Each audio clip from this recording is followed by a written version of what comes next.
Hey guys, how you doing? Welcome to the Academic Answers podcast. This is a Sunday edition, and on the Sunday editions, I don't answer questions. I pretty much throw something out there in the mix in your consciousness to make you think, to make you pause, to make you reflect, to make you look at the new week that's in front of you and decide that you can do something with it. You can make some adjustments. You can go in a different direction. You can improve stuff. You can level up.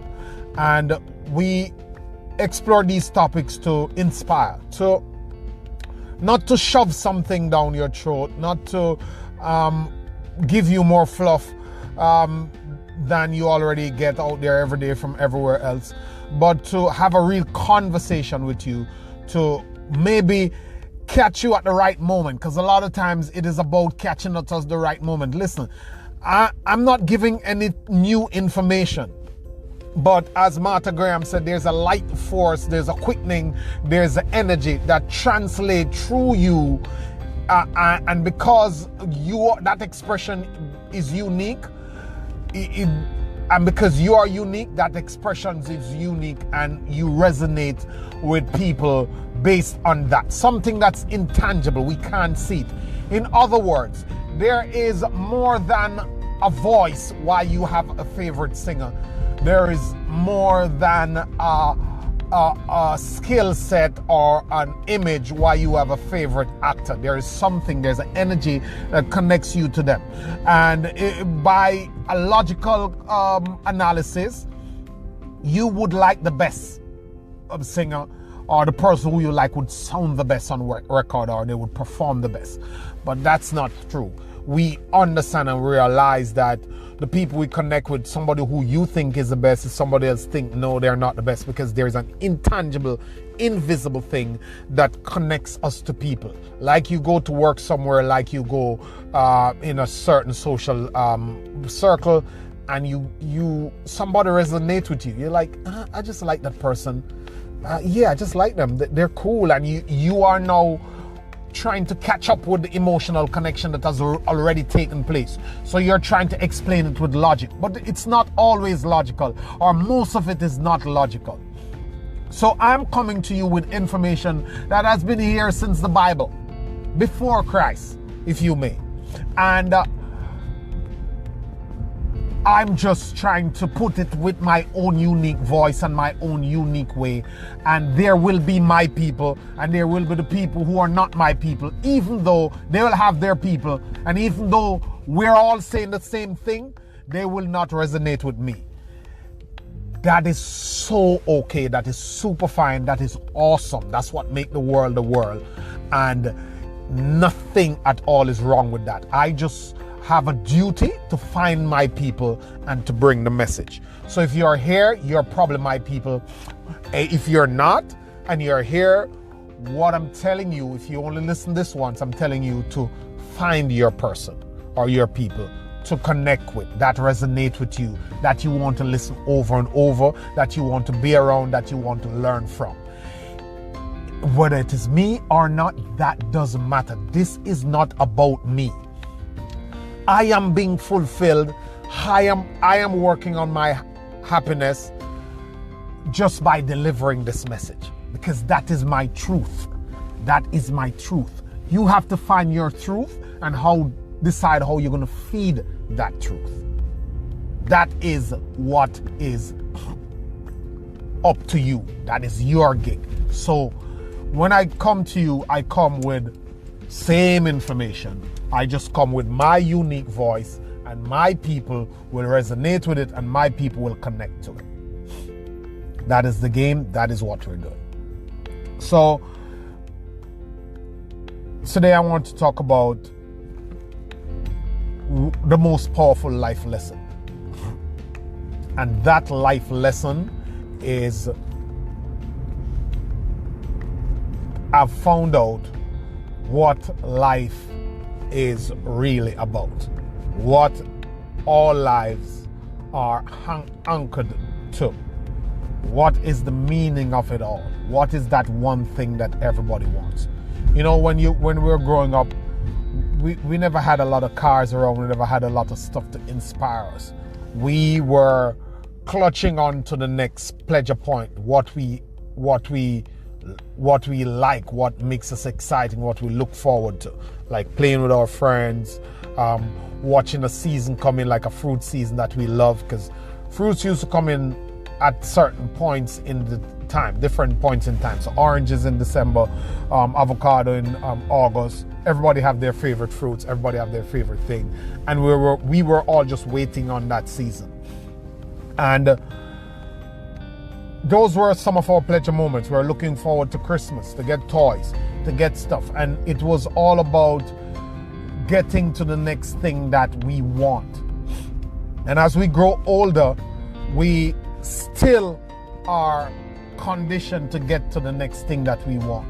Or we're waiting on this vacation, can't wait to get the house, can't wait to get the car, because the gap between us having it and us not having it is a point of discomfort and a point of anticipation and anxiety. And that anxiety robs from our happiness because it consumes our ability or our state that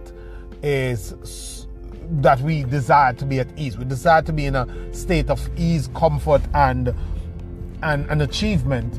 And before we get these things, the process, the gap between when we have it and when we don't have it is hard for us. It's uncomfortable, and we're always trying to get that other thing, whether it's a new job, whether it's some more money, whether it's the house, the vacation, the car, the business, whatever we want. So when you examine life, when you examine the human experience and what appeals to us as human beings, you realize that we all have desires. Desires stands at the culp of our being, what we want to do next. We want to look this way, we want to have this, we want to feel this way, we want to go to this place, we want that for this person, we want to have this, we want to do that now, we want to eat this now. All desires. And desires is, the fulfillment of desires is the road to happiness. The fulfillment of desires is the main ingredient into happiness. If you are happy, it means you are getting what you want. You can get stuff that you don't want and it doesn't affect your happiness at all. So happiness is inextricably linked to getting what you want. Now, happiness is what life is about. I think one great writer said that. I think he was a writer or speaker. He said that if you cannot be good, then you cannot be better. If you cannot be better, then you cannot be your best. If you cannot be your best, then you cannot be happy. And if you cannot be happy, then what else is there? Everything in life surrounds happiness. That's my big life lesson. That's what I've learned, and that's what I want to communicate and I want to teach you today. That happiness is what you are going for. Of course, there are different stages of happiness and there are different levels of happiness, but we want to max out that as much as possible. There are certain things in our lives that are our truth. It's to our core. And those things will sit at the base of our happiness. I don't like to have a boss. Until whenever I have a boss, my happiness is significantly affected in that area of my life. And one area of unhappiness spills over. You can't compartmentalize it. It affects everything. Whenever one area of your life is unhappy, it affects you in all areas. It affects your whole life in one way or the other. So while there are different levels of happiness, happiness as its core, like a contentment, like a sound state of happiness, is based on the fulfillment of desires, certain core desires that you hold for yourself, that you have within you. Now, what are those core desires and how do we fill them, and how do we manage to sustain that happiness over a long period of time or for most of our lives? Because that's what we're going for. So take the material things out the way. if you're driven, if you're goal oriented, if you have big dreams, then you will get to those material things. Most of us will, who actually really and truly desire it and are committed to it. You'll get to it. Most of the things that you want to and they were important to you, got them. When you're leaving school, you wanted a car, you want a house, you got them. You pretty much, most people get what they really and truly want. I think it was Les Brown who said that our problem is never that we set goals and miss. Our problem is that we aim too low and we hit. And then when we hit, we realize that this status that we're at is not even sufficient. So what is it that is going to bring you that long-term happiness, which is what life is really about? Like the main principle or the foundational pillar of life, the essence of life is happiness, to be happy. That's why you're doing everything you're doing. You want to be happy and contented. Happy that the child is in college, happy that the money's in the bank, happy that your bills are paid, happy that your house is nice, and happy that people can come and see it and they can be, oh wow, you have a nice place, and you're happy that your ego is not crushed and you feel confident and you're not insecure and you're not socially aware and uncomfortable. How do you get to that? And that's what I want to talk about. The main thing, the main reason or the main factor that plays into that sustained happiness. How can you be happy? What is it that's going to determine whether or not you're happy for a long time, or for when all these things play out and when you mature and when different things and experiences start to come to your consciousness? The main thing that is going to do that, that's going to actually bring that home for you, is living a life that is incongruent with who you really and truly are.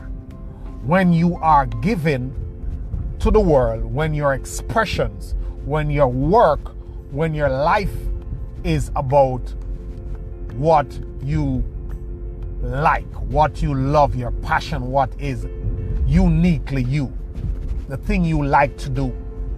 Some people like to talk. If you're doing that every day as a way to earn your income, as a way to help people, you are more likely to have a life of happiness, because work will fill a significant portion of your life. So unless you are doing what makes you happy, how is it that you will have a good life? How is it that you will have a happy life? So therefore, your job is to find a way to ensure that what you do every day is an expression of who you really and truly are. You want the ladder that you're climbing to be leaned against the wall that is the correct wall. That is the wall that's going to lead to the pinnacle of where you actually enjoy being. A lot of people get to high places and in wealth, in notoriety, in popularity, and end up killing themselves because they're unhappy. Because they realize that the fame and the money and the excitement and the distractions took them there without them even realizing that that's not where I want to go. And they spend years and effort and energy, ended up there and not even know how to get back or to get their life back, because for too long they have been steeped into this mode and they can't break out, and they get string out on drugs, they kill themselves, they get swept away by the negativity and the trappings of somewhere that they don't want to be. The best way to look at your life is to find a way to get your life in the mode of purpose, who you really and truly are, your truth. What is it that you dream of doing? What is it that you would like your life to be like? What is it that you wouldn't mind doing every day? What is it that you would do even if they don't pay you for it, and you could find other means and ways to live? Until you connect with that, you'll be chasing something that if you catch it, it will mean nothing to you. Because everybody wants money, everybody wants all these shoppings and stuff, but I'll warn you that these things play out extremely quickly. If I give you all the money you want, in about 3 months, you would have covered all the bases that you want to cover. You'd have bought the house, you'd have done what you want to do for the family, you'd have gone on the vacations, you'd have bought the car, you'd have been to all these places. And in the mornings when you wake up, what will you do? What will you think about? What will your life be about? Because people think material things is life.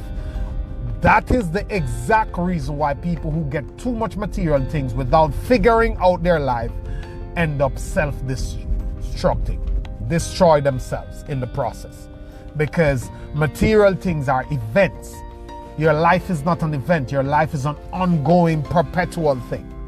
Now, when you get rid of the event, then you have to live every single day.